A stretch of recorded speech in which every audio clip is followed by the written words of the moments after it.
Okay, well, guys, we're gonna get started a little bit early. We got some business to take care of tonight.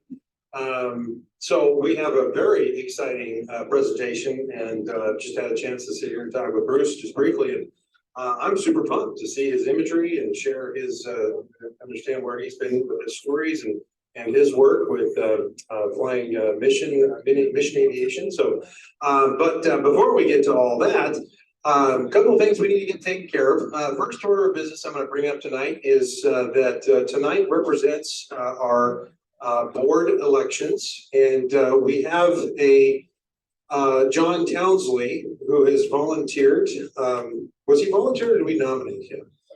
He was voluntold. I think I heard that. He wasn't talking to the job, but I talked to him and he said, yes, I will do that. Okay, and do we have to vote on that, or is that good to go? That's good to go. That's good to go. Okay, so we have at this point a spot to fill that we have not received any nominations from. And I'll ask the membership here at large, are there any folks that are interested? Let me just scratch that and say that differently.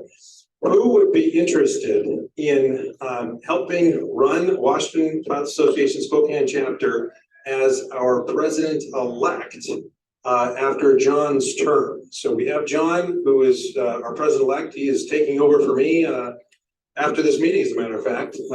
This is my final meeting, so we're looking for... No, you have to come back. No, I'm on the board. I'm just not the... I get to give up the mic to you. That's what happened. Yes, that's right. But I'm still on the board. I just don't get to stand up here and talk as much anymore. So, are there any nominations for president-elect? Anyone in the room?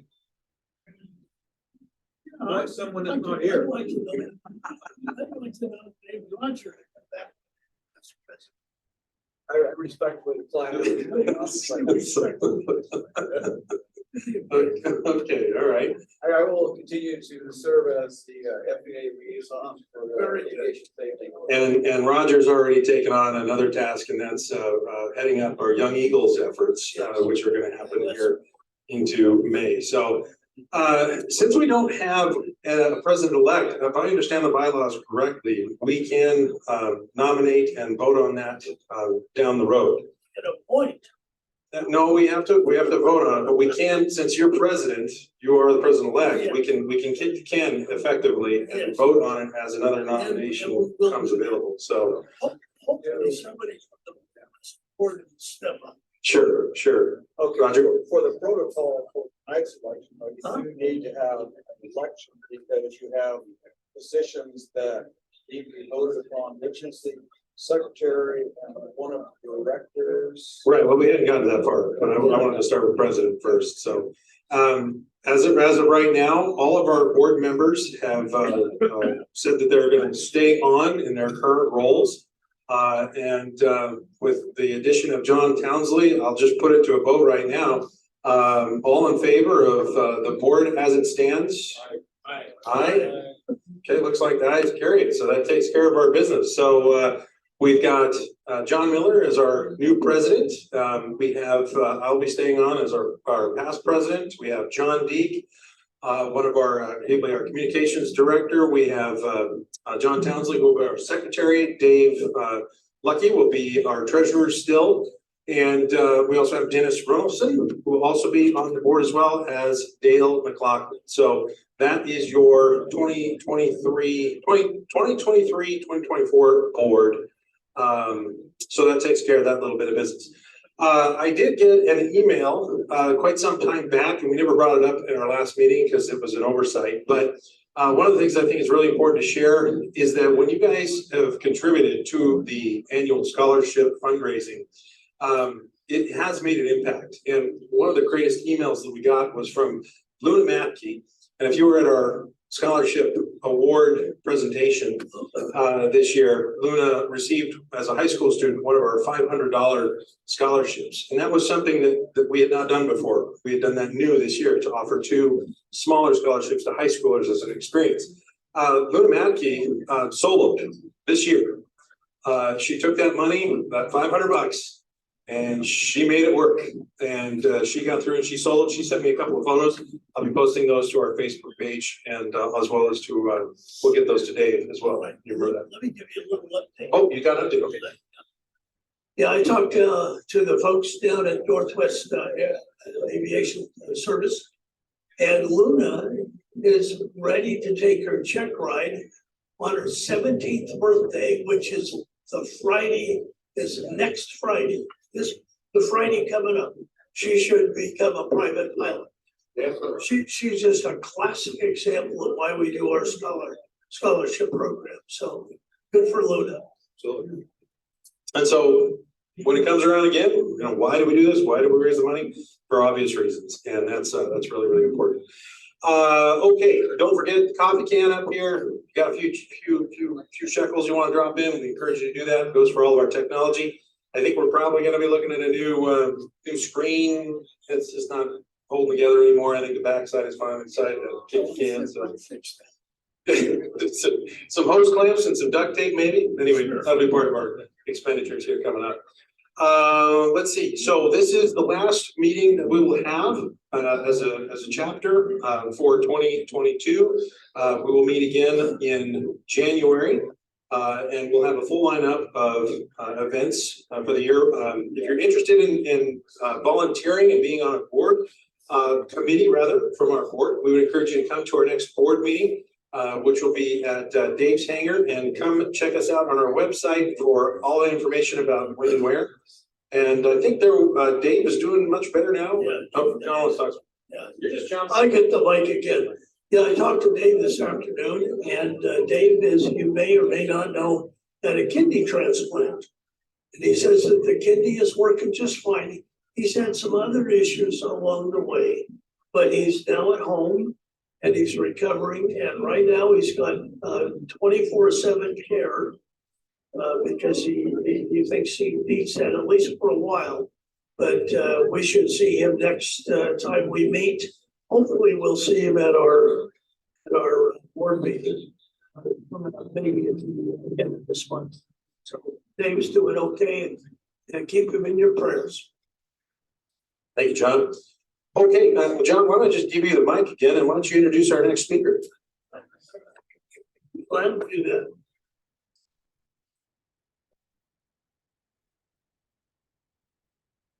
Hey, John. Is that screenshot? The back, It's coming out. The pole I've is got one no longer that's only half that size if you want. let's talk after. Without spending a bunch of money. Yeah, let's talk after. Okay. You got a way to fix it? No, I got a fairly new one at home. Oh, okay. All right, good. Well, I'm delighted to introduce Bruce DeVries. You're not related to the DeVries here in Spokane, are you? Because he's also he was a good friend. Yeah, Not that I know of. not that you know of. Okay, well, we're all related in some way, right? Okay, Bruce is from Illinois. He's married to a young lady named Wendy. They have 4 children. Bruce attended Moody Aviation in Chicago and Tennessee. Graduated in 1992. And God, looking at him from my tired old eyes, it is hard to believe that you have children in your 30s. All right, but anyway, you do.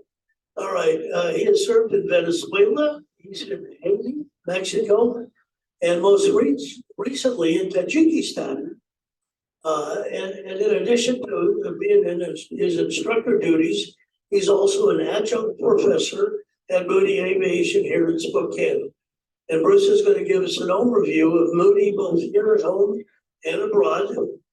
So I welcome Bruce. Thank you very much for coming. I'm sorry we don't have our normal complement of people that are here.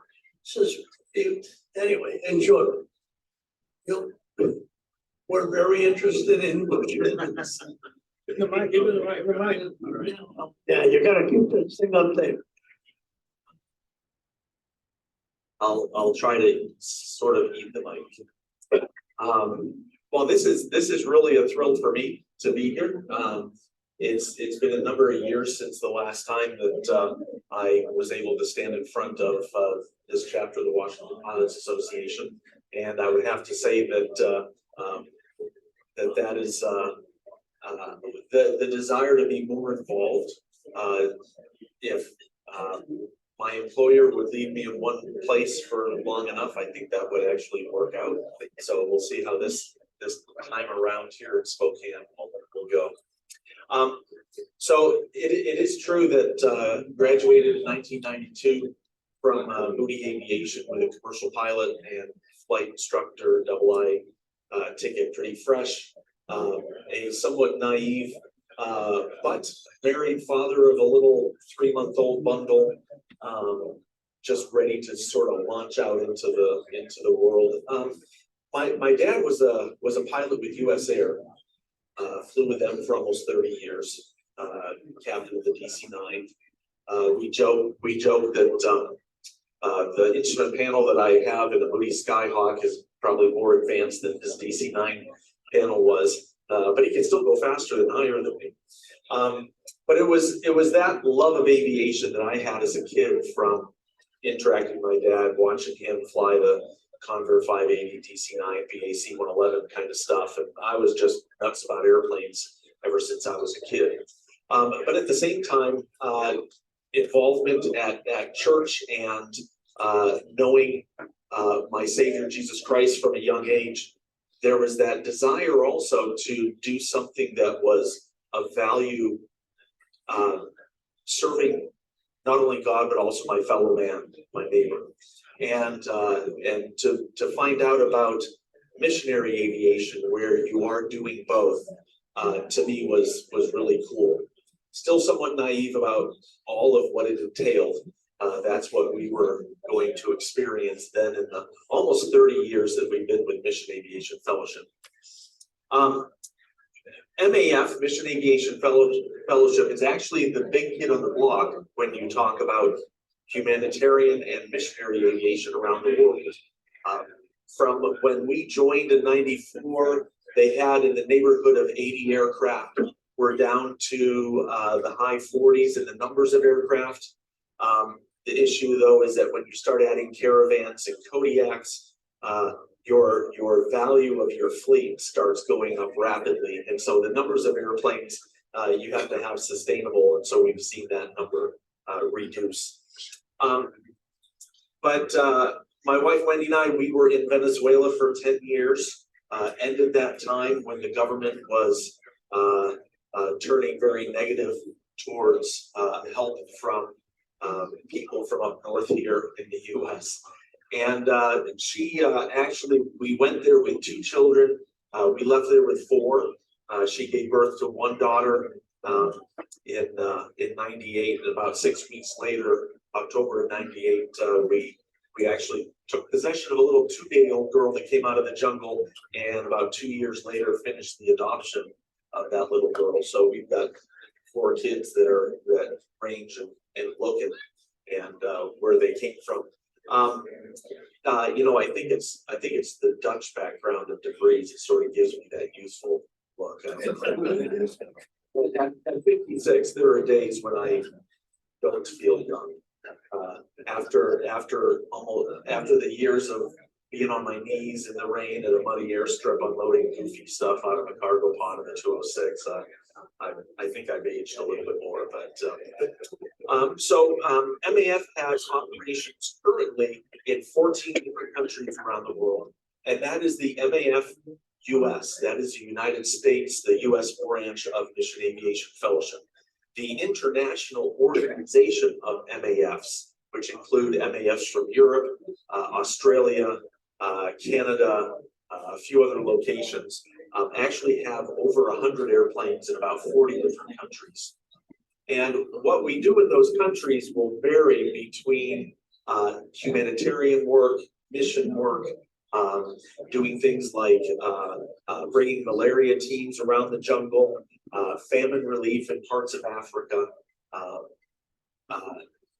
disaster relief in places where there is either flooding or famine or civil war, where we are able to operate.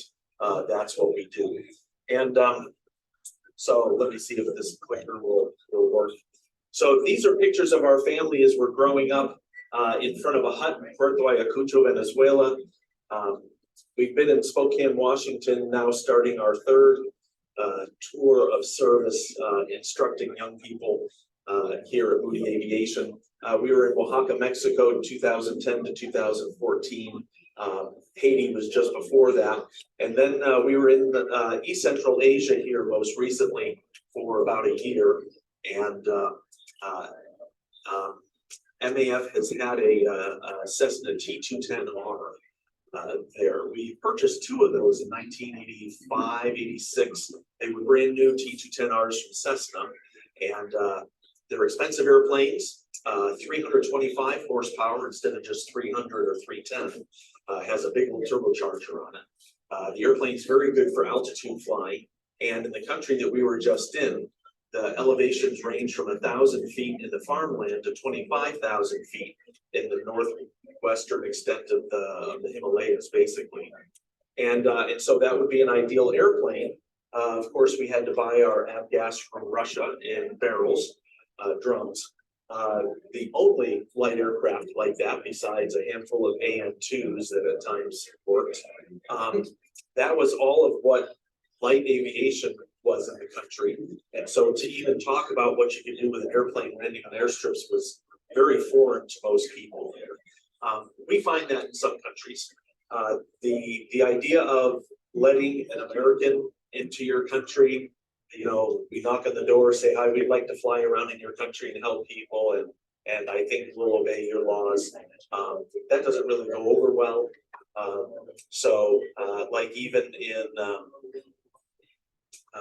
I don't think this is a problem, even in Afghanistan, where we have 3 Kodiaks operating, we operate under a Part 135 type AOC operational certificate. It's very above board and very much in conjunction with the government Ministry of Aviation. And that's how MAF has chosen for many years to operate, because the days, again, of taking a fighter cruiser or something into a country and just bebopping around, that really does not exist anymore. So this last term, Wendy and I went without the kids. It was just us two. It was sort of nice, and but we came back to Spokane. We had 3 of our kids move into our rental house to sort of take care of it while we were gone. And now we're having a hard time getting them out. rental costs and stuff like that. But that's all right. That's good. So what we have been involved with actually is quite a bit of Cessna products. Sorry. The Cessna 206 normally aspirated there in Venezuela, a turbo 206 in the Mexican mountains. Moody has 2 normally aspirated 206s. I really liked signing the little book at Bruce Meadows. Sorry, I'm going to keep this up. I like signing the book at Bruce Meadows there in Idaho, signing my name. Students thought that was my Airster. And then there's the T210. I was able to run that airplane several times, trying to keep it fresh. They wouldn't let me fly even a pattern with it until we did an annual inspection September of last year, and I put the request in, and they actually approved it. So I was able to do an RTS flight up over the little air base south of the capital city, and with about half fuel and just me on board, that thing was a rocket. It was actually quite fun. But unfortunately, for the whole year that I was in country, 0.8 is all I was able to log. So came back just a little rusty from that. A lot of different ways that we had to work with the airplane, different from how you would do it normally here in the US. Refueling from jerry cans was a normal thing to do. We would plan our flights knowing where we had fuel stored. if we have a drum, maybe a couple of empty jerry cans, siphon, you can get that to work. A couple of locations where someone actually had electrical generator capability. We actually had shipped out a fiberglass tank, and we were able to pump fuel as long as they had gas to run the generator. You know, handing out toys before Christmas in southern Mexico. This also a picture in Mexico of doing a medevac flight. Had a pretty decent setup to be able to put a person laying down in a stretcher type of thing. Always went with a paramedic, aeromedic, which is Julian there, and then a family member, very common. So always had to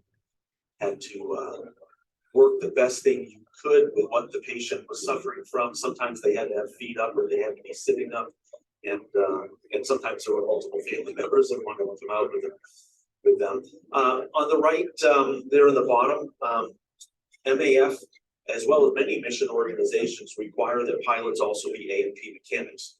The reason why is even if there is something of a shop nearby, oftentimes you really don't want them touching your airplane. And so you need to be a capable mechanic as well as pilot operating in some of these places. Puerto Ayacucho, Venezuela, it's the capital city of the state, southernmost state, that bulge in the bottom part of Venezuela. And most of that bulge is made up of the northern extent of the Amazon rainforest. So literally a road out of our town into the rainforest would go for about 20 miles, and that was it. Everything else was basically boat travel on the Orinoco River and some of the other tributary rivers. To get to Puerto Ayacucho from up in the north, like Caracas, the capital city, was an 18-hour bus drive, or about a 2-hour, let's see, I flew on a Banderante, flew on a couple of ATRs. They actually, one company ran DC-9s for a little while. It was never a real profitable flight because you're flying down to the edge of the jump. But so a little bit out in the middle of nowhere, but there were 2 other air taxi operations on our field, and their mechanic staff, we would work under them as apprentice mechanics, even though they usually came to us to translate manuals, try to figure out. One company was rebuilding a Beaver, and they came to me asking questions about the main gear. They were actually looking at the tail wheel, so had to explain different things. And it's basically a linguistic issue. Found some excellent pilots. Boy, our guy in Oaxaca that I actually trained instrument commercial while I was there. He came up to the US, passed his test, speaks English really well, great sense of humor. Excellent pilot, excellent mechanic. I put my life in his hands every time I flew the Turbo 206 out into the mountains there. So here are a few pictures, though, as we move on. I'll sort of bounce back a little bit between Moody Aviation here in Spokane and Mission Aviation Fellowship. So Moody Aviation is a flight training program. It's a degree program. It's associated with Moody Bible Institute. It's an established institute of higher education here in the state of Washington as well as in Illinois. And so Moody does not go venturing out to different parts of the world. What we're doing here at Moody is preparing graduates to join with these organizations, with these companies, and they go with those organizations and fly in different parts of the world.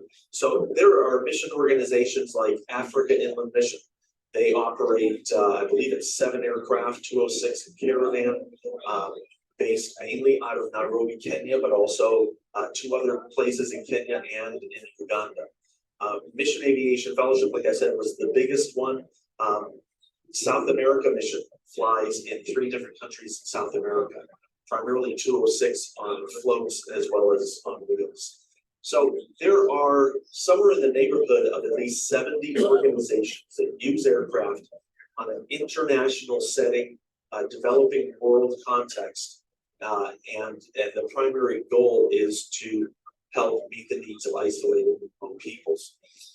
In order to do that, though, and I won't speak at all to quality of pilot or even this young lady named Luna. This is fantastic. to get to the private pilot. We'll see how far she goes. Sky's the limit, literally. But when we look at wanting to use aircraft in some of these developing world countries, it's not a mindset that someone graduating from Embry-Riddle looking for a CRJ or Airbus or Boeing equipment. That's not what they're going to get. Oftentimes we work in places where there is little to no air traffic control. You're not obeying clearances.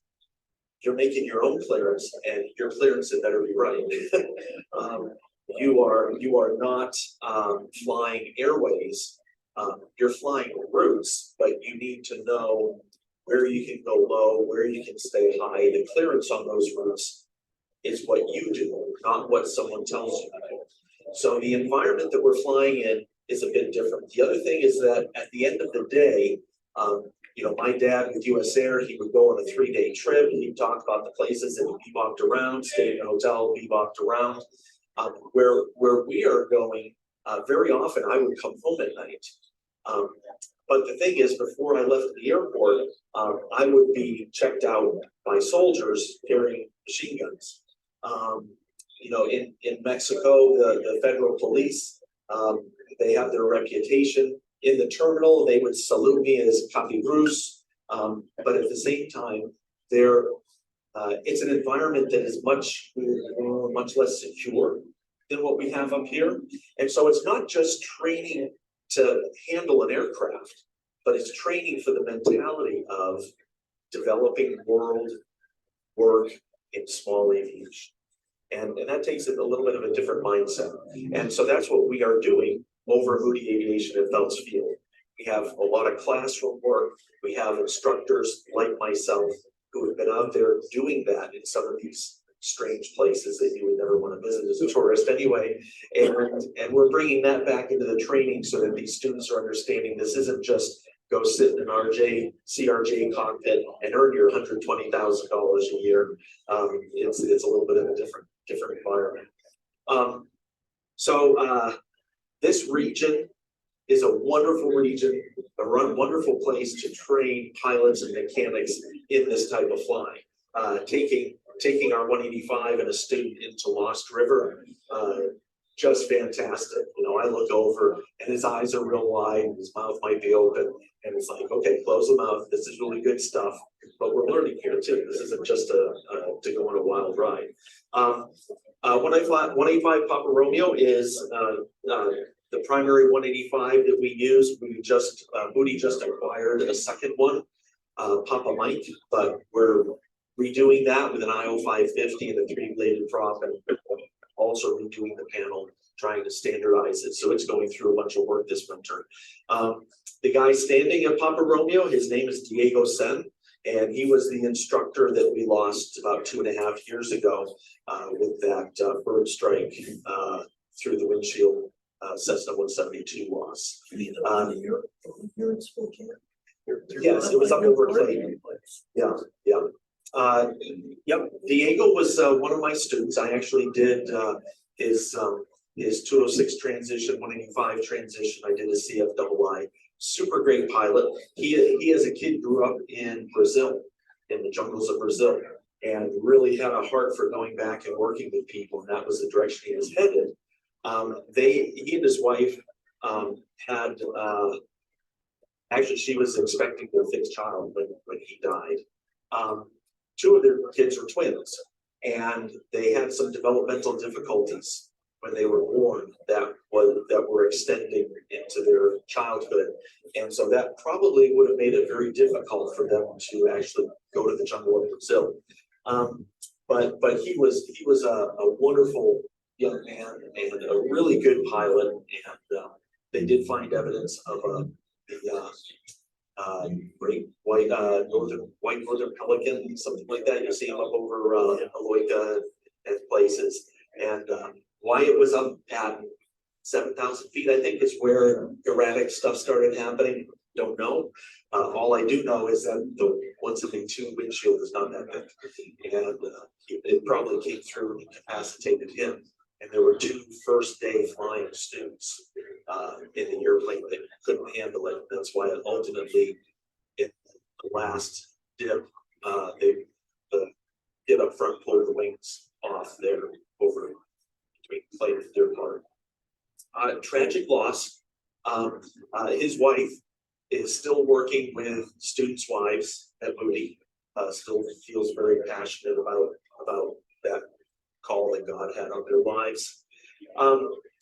The lower left is wilderness first aid and survival training. We put our students through that. That is up on a property up in Elk, and spent 3 days out there doing ELT search. We actually, the 3rd day, we actually do a mass casualty. We had a Cessna 402 fuselage that the people let us put up there in the woods, and we'd actually have staged victims of an airplane crash with various simulated injuries that the students had to find the crash, treat the injuries, and extract.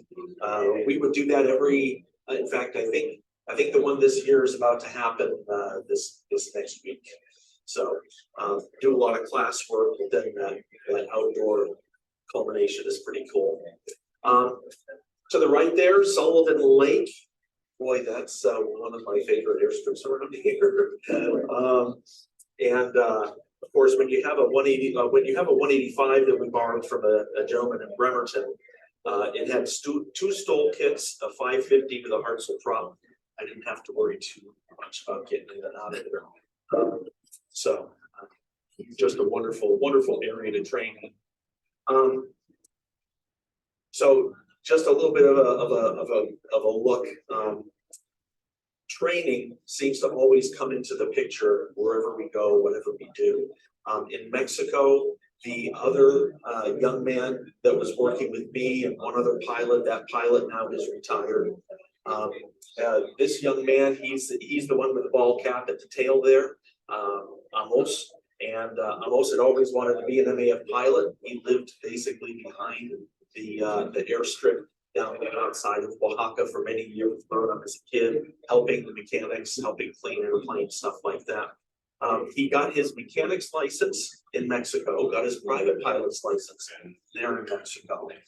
But then he did additional training and got his clearance with MAF up here in Nampa, Idaho, to be a mechanic, an MAF mechanic. So he was taking care of our planes. And when I got down there in 2010, he was a little frustrated. He said, Bruce, all I'm doing is riding along maybe once a month, once every other month. I'm not really getting hands-on. And I had just come fresh out of Moody here after the 2nd stint. And so I said, well, I've been instructing. I think it's about time to get to work. So started putting him through the instrument and commercial stuff combined, because he wasn't going to get his licensing through me. I was able to sign his logbook, but he needed to come up to the US, do a little refresher, pass the test up here, which he did down there in Boise. And so Amos is now our pilot with 2 Turbo 206s in Oaxaca.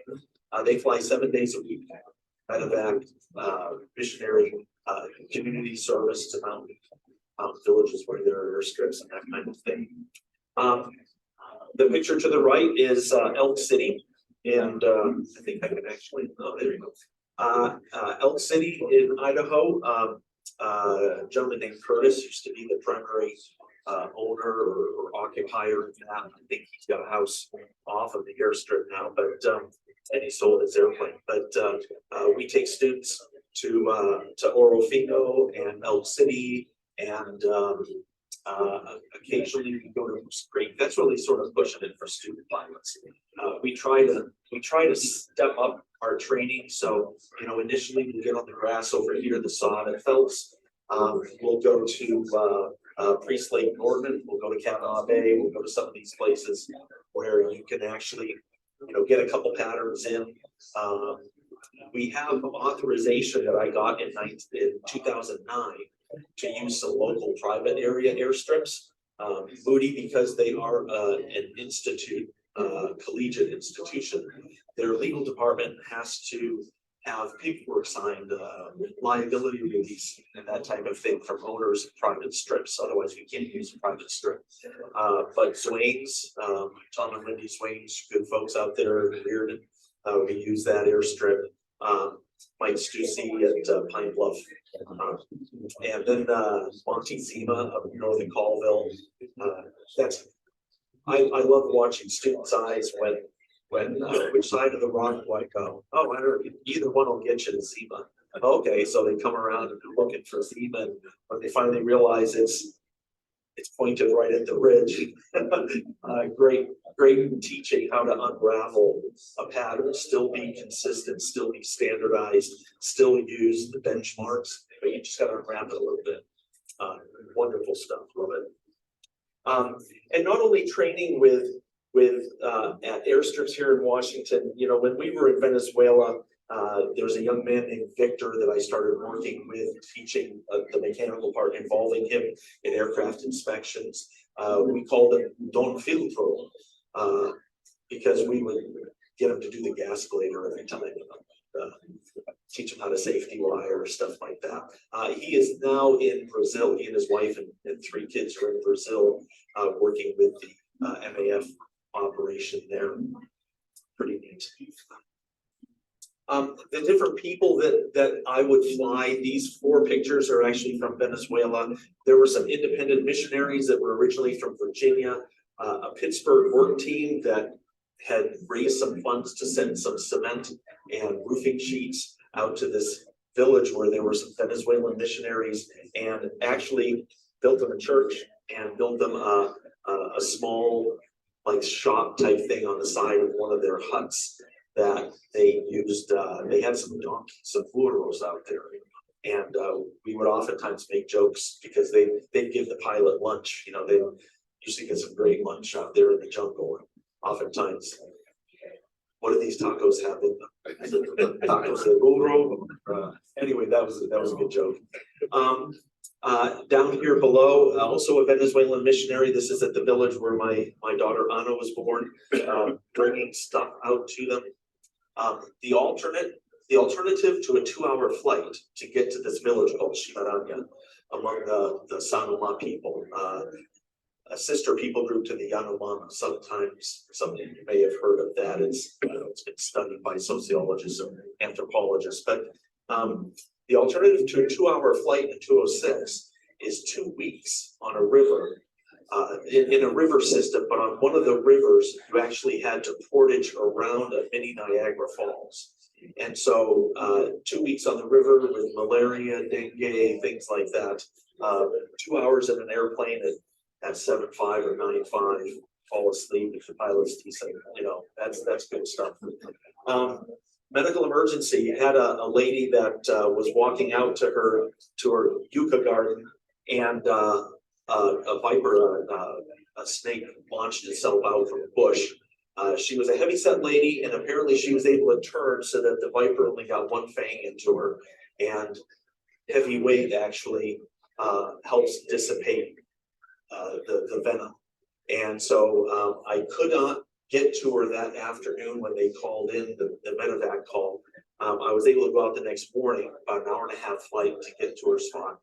Was able to make it in through some clouds, land and pick her up, and about a month later, I was able to bring her back out to her village. She had healed from the snake bite. They carried her in a hammock on a pole, tree pole there, out to the airplane. Cessnas are great when it's raining. Just want to make that plug. Showing the film about the life of Jesus done by Campus Crusade. It's about a 2-hour film. We would show that in little Indian churches or up against the side of their huts. Had one instance where that next morning they asked me to show the film again. I had enough gas to run the generator, and they wanted me to actually teach and talk about the different scenes from the Bible about the life of Christ and his disciples. And it ended up taking about 4.5 hours. And I would teach it in Spanish, and their village medic who knew Spanish, it was a Figueroa village. he would then teach at Piedro, and so we went along like that. It was pretty cool. Lot in Venezuela and in Mexico, there were a lot of their own people that were out working in the remote villages, both from a religious or spiritual side to also medics. In one town in Mexico, on a ridge line, the one little clinic hut building, it was a Mexican medic that was there meeting people's needs, and anything that he couldn't handle, he'd call right into the Ministry of Health person on the radio, and they would call us to get them paramedic and run out and get them. Just a few other non-airplane pictures here. My daughter Rebecca, she actually is using a soccer ball that has the colors of the wordless book. It's the gospel, the plan of salvation, but it's tuned to colors. So you have the black color, which indicates sin in the world. Red is the color of Jesus' blood that is paying the penalty. White is how clean you are when you were washed by that. And then green is life and eternal life. And she's explaining to the kids using the soccer ball, and then they go play with the soccer ball and share that with other kids. It's pretty neat. A little mountain church invited the pilot and said, okay, I'll do that. Had to run down and do some walking past a little river down the side of the mountain. And then come to find out they were expecting me to give a little speech sermon kind of a thing. So that worked out well. By the time we were in Mexico, we'd already been 10 years in Venezuela. Spanish came pretty easily, so that worked out well. This picture down here is Pastor Pedro, and he's the pastor of a little church there. That's my daughter Rebecca there too. And it's pretty neat because Pastor Pedro actually has become very famous at Moody Aviation. Yes. Whenever I need a diversion, it's usually because Pastor Pedro is calling in a medevac, or he needs something, and we're going to go over and bring something to him. Sometimes it's Pastor Pedro's brother Manuel. You know, he lives in Clayton, and we need to bring some stuff to him. So I love giving a little bit of reality to diversions. It's not just take me here, but on my daily flight routine, so often things change because I would get a medevac call. I would get a call from someone who is saying, hey, we need some help here, or we have a couple passengers. Maybe our teacher needs to go out to Ayacucho. Puerto Ayacucho, he needs to get some materials and his pay. It might be something like that. So I can divert, go over, pick him up, and head into town. So that was something that would happen realistically on a daily basis, and so I worked that into my instruction here in Eastern Washington. That's the youth group of the little Baptist church in the center of Oaxaca, and my kids still Facebook with at least 6 of those young people, and just the relationship to develop over the 3 years that we were there. So, whether it's eating grasshoppers with Gerardo, he was one of our office ramp workers. He would prepare the airplane for me. He would do a little cleanup afterwards. Maybe I'm teaching Moody Aviation students in the classroom. Could be teaching. This was a student who is now the chief pilot of a Pilatus PC-6 operation with JARS, Wycliffe Missions Aviation Department. He's their chief pilot over, I think it's 6 or 7 PC-6s they have in Indonesia. And this is a picture of us heading towards Promontory Point on the north side of Salt Lake. Or interacting with former Soviet soldiers and mechanics in East Central Asia. Something I never imagined I would ever be doing. And unfortunately, that Cessna T210R is now packed in a 40-foot shipping container, and we're hoping that we can negotiate some of the fees they want for us to be able to ship them out of the country back to here. So, oh yeah, there's a picture of a Turbo 210 stuffed in a shipping container, along with tools and extra parts. We have what we understand to be the only brand new turbo left for a T210R in the world. Those are valuable parts. You know, dropping two kids off at the U of I down there in Moscow, that maintenance check flight in Stan. My wife teaches English to 3 young ladies from over there. Now she teaches via WhatsApp call twice a week. She was on this morning talking to someone up near Kazakhstan, and just really neat. You never know what you're going to get into when you start working in other countries like this. Now, I have had some interesting things happen. Had an engine failure in '99, thinking that it was due to some damage on the fuel pump from when we installed the previous engine, and the unmetered fuel jet adjustment is a brass needle and seat. There was evidence that maybe a wrench went up against that. But regardless, when I'm flying now with students at Moody, I'm pulling that throttle and saying, simulated engine failure, I have the throttle, we have everything else. And I'm doing that usually multiple times a flight, just because it caught me by surprise when it happened here. And I want to try to simulate that on a regular basis so they're prepared and ready. The Cessna 206, of course, is a workhorse. We have learned over the years at MAF how to keep them in really good shape. Moody actually, a number of ex-MAF South America mission and New Tribes or Ethnos mission people are involved in the maintenance over there, and so you have experienced maintenance people keeping the fleet working. Top there is that 1,000-foot level with cricks on both ends, so it's got drop-offs both ends. And so if you touched down and braked and found that you were sliding, you had to decide right then if you thought you'd be able to stop or if you needed to go.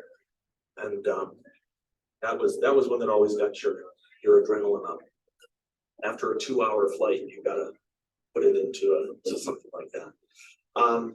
Down below on the right there, Amultepec, Oaxaca, that was an airstrip that we went to probably most often.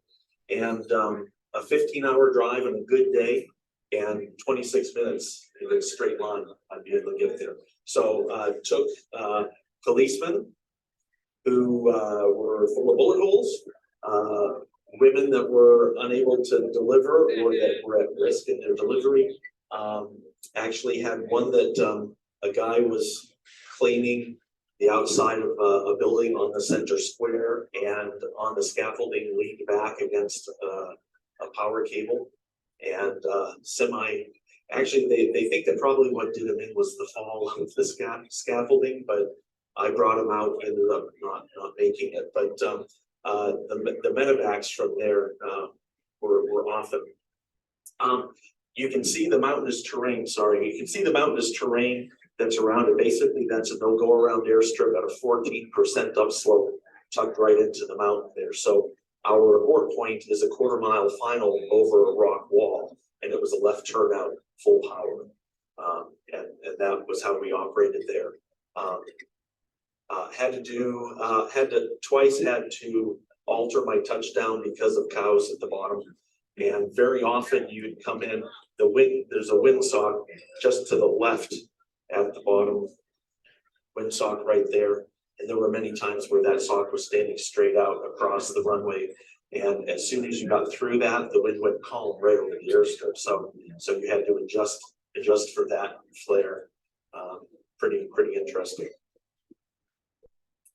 So this was a sloth that we had for a few months in Venezuela. My wife came back from a walk in town with a couple of the kids. I'm sorry about that. And she said, "Hey, you want to see something?" I said, "I think so." She had a reputation for coming back with strange things. She said, literally, there was this guy in the street that came up to her, and in New York City, you think someone's going to open the coat and have a bunch of watches or something. Yeah. Well, this guy opened his coat and there was a baby sloth.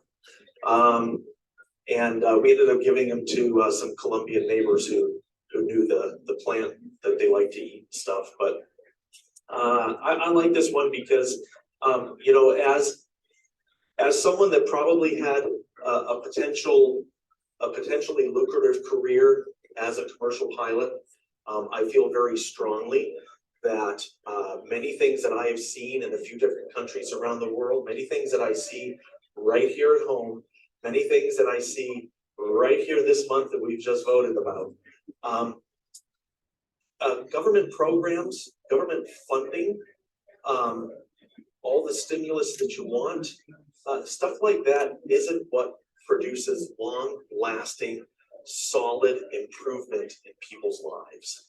I have seen indigenous out in the jungle of Venezuela that the guy didn't even have a shirt to wear. And yet the contentedness in life that they can have, I saw it. And it's not a contentedness because they have a 401k. It's not contented because their candidates win. You know, it's something that goes far deeper than that. And for my wife and I will unapologetically speak to the fact that it is the Lord Jesus Christ in our lives, our relationship, not of our own selves, but our relationship renewed to our Creator through Christ. That is the reason why we do what we do. To be a part of Mission Aviation Fellowship, you have to raise your own funding. We regularly interact with churches, people. We have 16 churches and about 62 people, or families, or a couple of foundations that actively contribute to MAF on a monthly basis or quarterly basis to give us the ability to live and survive with a spendable income, which is about like a teacher. And I have insurance, which who's going to insure someone like me doing this kind of stuff?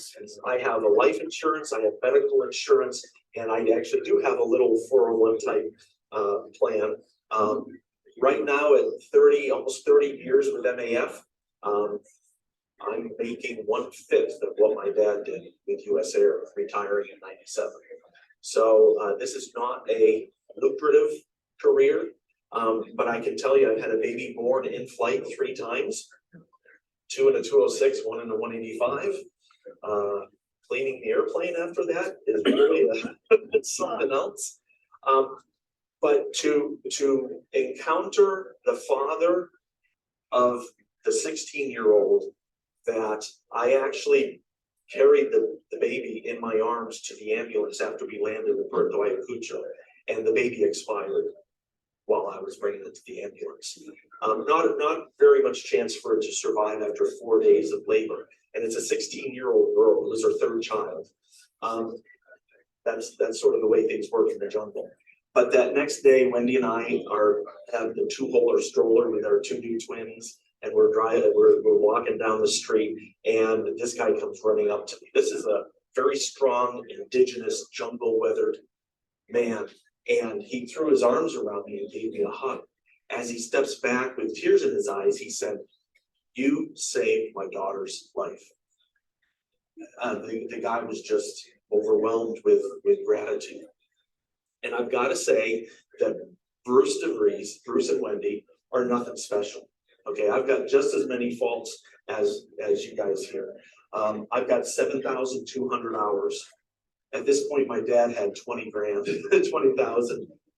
You know, it's not something to brag about, but the way God has put us in particular situations and points of time to be key points of help to people, that's fantastic. That is what we are teaching to students at Moody Aviation, to use the airplane, to be ready to meet needs in situations like this. I don't worry. I have lots of family that were saying, "Dude, you're going to Tajikistan, you're going over there to East Central Asia. I can't believe, why are you doing that? Do you know how dangerous it is?" And it's like, you know, in all reality, I don't exactly. But I go in confidence because I know who's got my back. For students who are graduating, who are wondering, gee, what's this economy is going to be like? We've got, I just finished working with 2 Swiss students, with them getting their commercial. It's like, you know, in this world, the economy's going crazy. I could probably make a lot of money, but in a commercial job somewhere, but I'm not sure what to do, and COVID. I've got a student that I'm doing night with right now. Next Monday, he leaves for Switzerland, but they have COVID restrictions still up, and he's not sure if he and his wife are going to be able to go. And haven't seen family for a year, and so we don't go in fear. We don't go alone. We don't go with embarrassment or regret or being apologetic. Like I'm not good enough to be an airline pilot, so I'm doing this instead. That's not it. It's with confidence. It's knowing that we are going to be able to make a difference. Might not be a difference that comes up on Reuters or CNN or the BBC, but it is making a difference, and to me that's thrilling.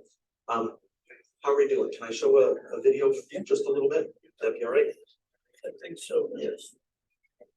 Yes. Sorry, I've lost track of time, so. So you're doing just fine. Am I? Well, Zulu back taxiing for Okay, takeoff runway one. this is the flight myself and a student who is now an instructor in my hand. And this is an example of our training. It's a Cessna 206. Yeah.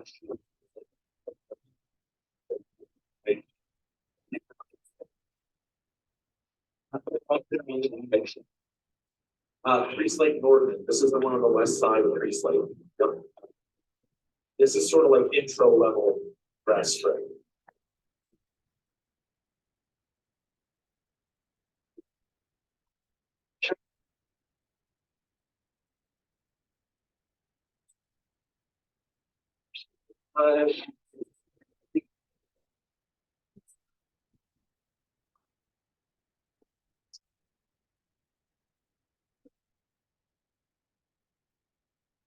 Be live. +10.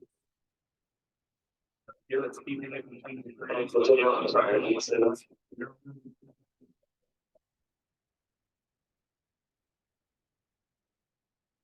70, we got a steady climb, and I feel safe over the obstacles. So, good job.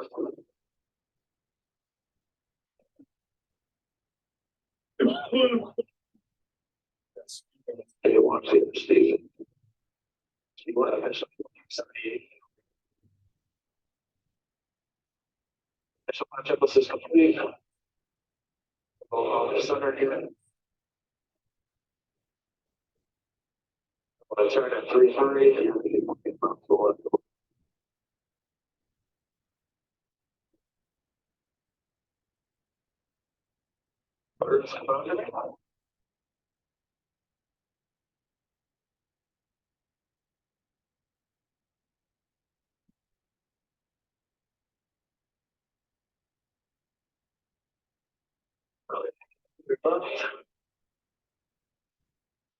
So one of my jobs as Tommy is working through the aircraft and keeping perspective on the airstrip and all of that, one of my jobs is to keep a lookout. Other airplanes, birds, what's the weather looking back towards Phelps? a little bit, and I'm gonna keep turning here. Okay, good. You don't want to get behind it. Just like north, Cedar 98612, left, downwind, runway 14, Priest Lake North. Got that main traffic, everyone, do it off of rolling on the way. Have it on that. So there's a parajumper caravan Kavanaugh at this point. You can see that this was a few years back, and there was this is around the summertime. Just good, pumps off, FET is set, caps are secure, components are closed, temperatures look good. 3,600, it's still a little fast. We're at cruise hours at 8:10.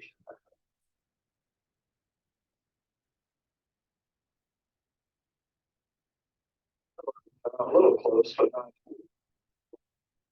So when it comes to flight school operations, there are very few places Right, it's about that will landing, allow you to runway do training with 206, 185, 100 and then 55, 40 on final, they're trying to do a short field, so soft field. So that part of it is because they haven't started. More toward the margin, lots of 10. I'm not gonna say that we do it right all the time, but procedures aren't. we try to teach something that is Run over the standardized. south cropping That here. organization or a company should look at a graduate and say, this is material that we take on. 400 plus 20. Drop in. Look at that web is, you got a high bit of full pressure, so. That drops in. Just like north traffic, station 99610, Zulu, left base, runway 14, pre-select north. We traffic, signal, 2,003, Kavanaugh Bay. It's that, we got,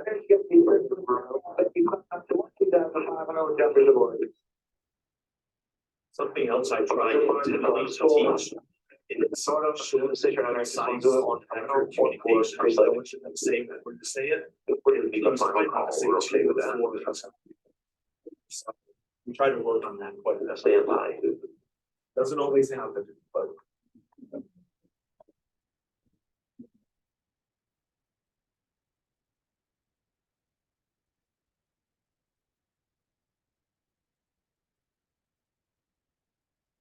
You're on. Yeah.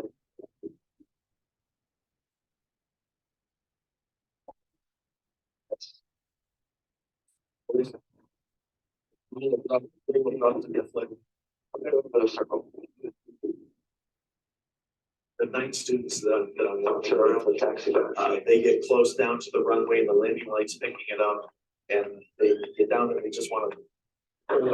Traffic station 99610, taxi, runway 14, pre-select order. So good. Center here, then I'll clean up. Pilots,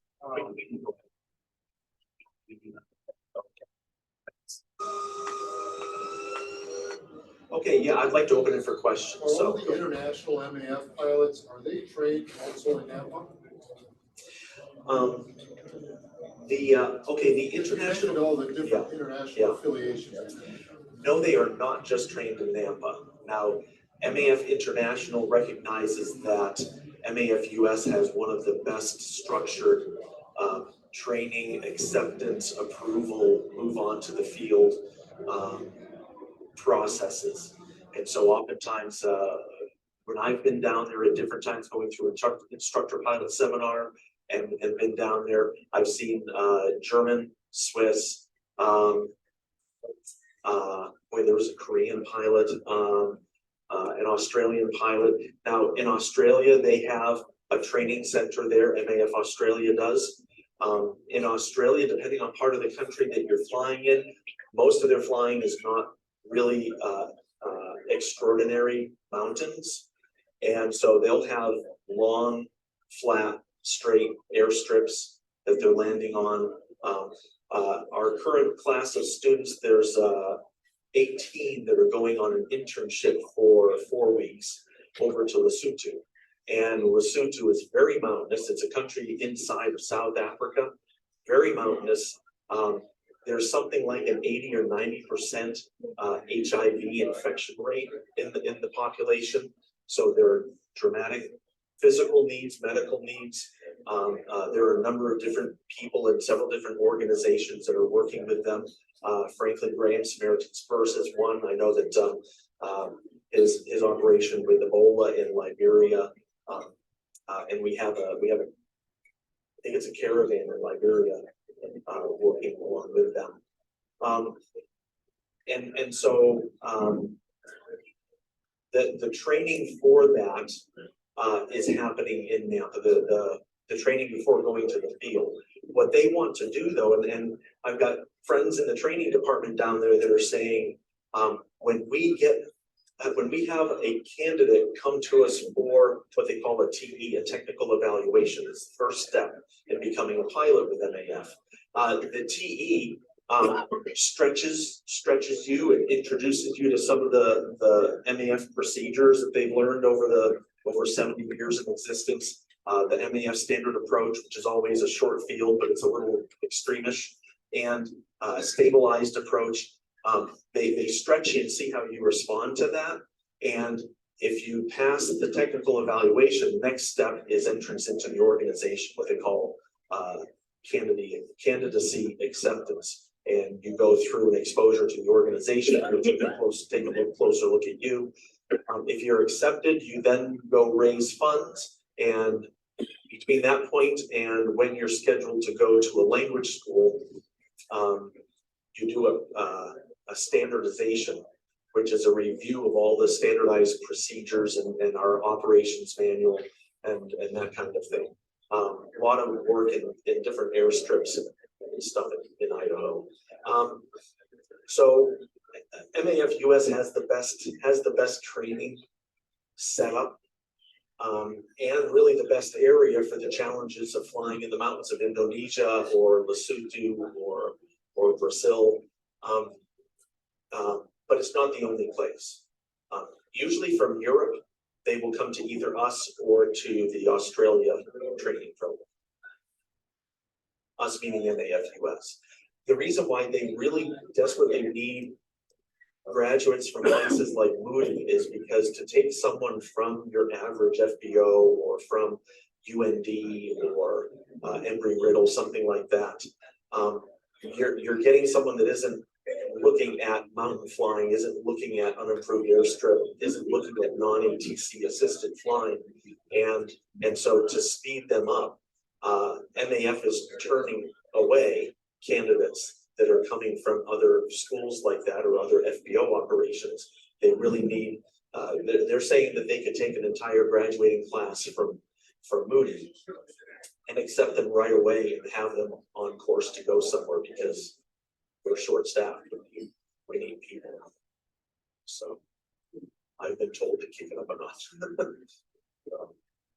Hey, Bruce, Yes. do you teach square patterns or either turning? From downwind to final. So technically I teach a rectangular pattern. Square's not too bad. No, I'm sorry, that's but aviation. No. No, we teach awareness of wind and what wind is going to do to every phase of flight that you're in. If there's wind out there that's not directly lined up with your runway, it is going to affect every leg, not just downwind. It's going to affect how you fly it. It's going to affect what your turns feel like. We don't do circular. And one of the things that I can say from the experience on the field is that when I come up, a 14% slope one-way no-go around airstrip there in the mountains in southern Mexico, if I custom make my pattern, I'm going to have to custom make my transition flare to land. And that's the last place I want to be customizing something. I want it standardized. I want good procedure. I want a final in which I can establish what the wind is doing to me and what I need to stay head on, understanding that if that windsock is limp, okay, we're good. If that windsock is sticking straight out, I'm going to have some work to do there in the flare. Fortunately, a 14% upslope, I'm flying about a 70 knot approach, which is 5 to 10 knots faster than normal for us at the Turbo 206. But that extra airspeed allows me not just to flare to level, but to flare to the upslope, which is important. Otherwise, you can stall through the flare. We've had people do that. You end up possibly cracking a gear bracket, maybe stroking some seats. So rectangular pattern, we don't do just circular. We understand that sometimes you have to change how a pattern looks. So another airstrip just around the corner from that one, it's called Sensontepec. And Sensontepec is literally an airstrip on a spine ridge. And the sides drop off about 1,000 feet, but right off the end of the airstrip is a 2,500 foot drop. So when this is on video, right? Anyone with the FAA in your group? Okay, so the classic 45-degree angle for when you're supposed to turn base in a rectangular pattern. Number one, if there's any wind, that sort of challenges that 45-degree angle. And let me tell you, pilots with 100 hours, student pilots with 100 hours of time, they don't know what that 45 really is. And Sensontepec literally has no geographical benchmark. there's nothing out there that you can judge. You've just got this airstrip on a spine ridge, and it's got a little plateau, and then it dips, and then moves up to where you can't go around because the mountain goes up. And so if you aren't touching on the top, which is about it's about 400 feet long, the top flat. If you're not touching on that, you are go around power and peeling off, because you can't allow the airplane to float down into the little bowl of the airstrip and then decide to go around. You're committed. And so if you turn final, and instead of 1.5 feet, you're 1.7 feet, next thing you're going to know is you're trying to dive to make that. And so your approach is destabilized, and you can't have that. You just can't tolerate that in one of those type of critical positions. And so my turning base is a distance from the touchdown zone and an altitude. My turning final, I'm sorry, I'm not turning into an instructor here, but I'm just explaining the kind of benchmarks that are needed to make sure that every single time you're doing it the right way, so that you're not trying to do a go around when you're facing this mountain and you've got 4 or 5 people in the back seat that have put their lives in your hands. That's something that my dad taught me. He was very aware of those 115 that are sitting in the back, plus crew. He took that very seriously and transferred some of that to me. Yes. So Jeff Forshey right now, business training and. Okay, I saw his name, but I'm not sure. I don't know him personally. And so I'm not sure. We have had a program to have people go, since we have a caravan, 2 207s and a 206 on the island of Haiti there in Port-au-Prince. We have, MAF has sent some pilot families there to Haiti to get into a program that has some difficult living situations, but you're flying piston and turbine aircraft. And then 2 years after that, they will give you a little bit of time off and then send you to, for instance, the Afghanistan program, or one of our programs that we have in other countries that are a little more challenged. So they use it as a stepping stone program. Right now, Haiti is in a bad situation. Our families are evacuated. We have pilots on rotation that are flying the aircraft, but that's only as long as something else doesn't happen. You know, there's been airplanes from what's the organization out of Fort Myers? Agape flights. They had a Piper Navajo Chieftain, I think it is, that people, you know, Haiti is sort of a finger and down to another longer finger. Down the end of that longer finger is a village called Lakai, and apparently people got onto the runway after the airplane was shut down. They got the airplane and they actually pulled it out of the airport onto a road and torched it. So Haiti is a challenging situation. It's very difficult to think of how Haiti is going to come out of it, because it has gone so far that it's difficult. Yeah.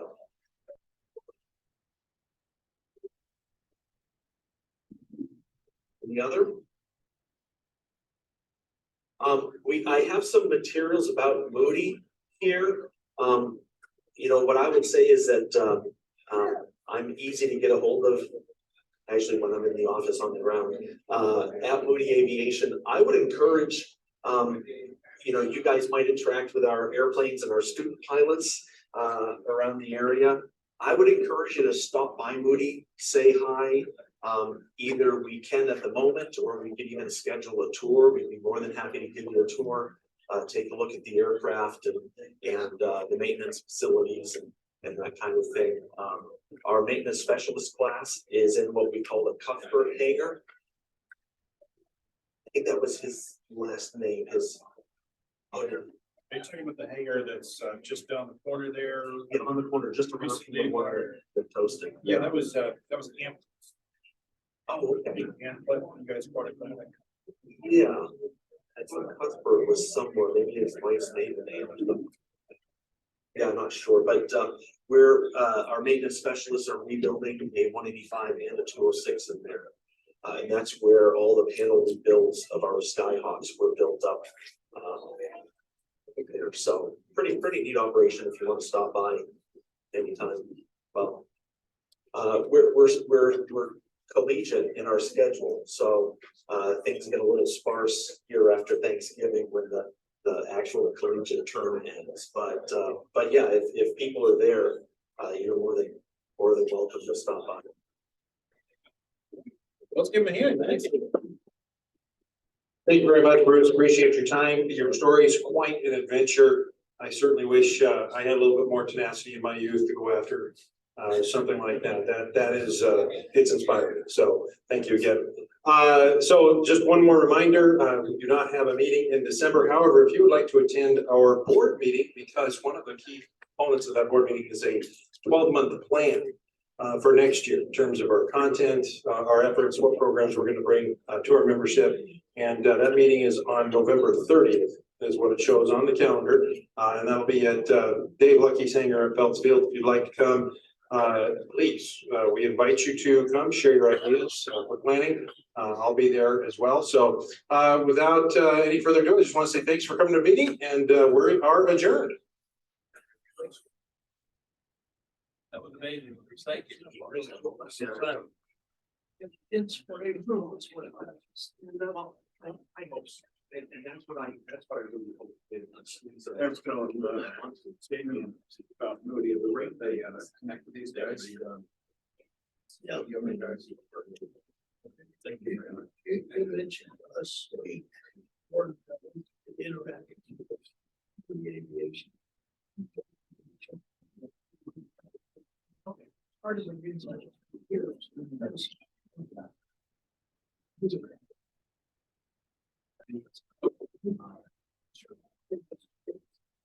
same organization. One of the things is that very few Moody Aviation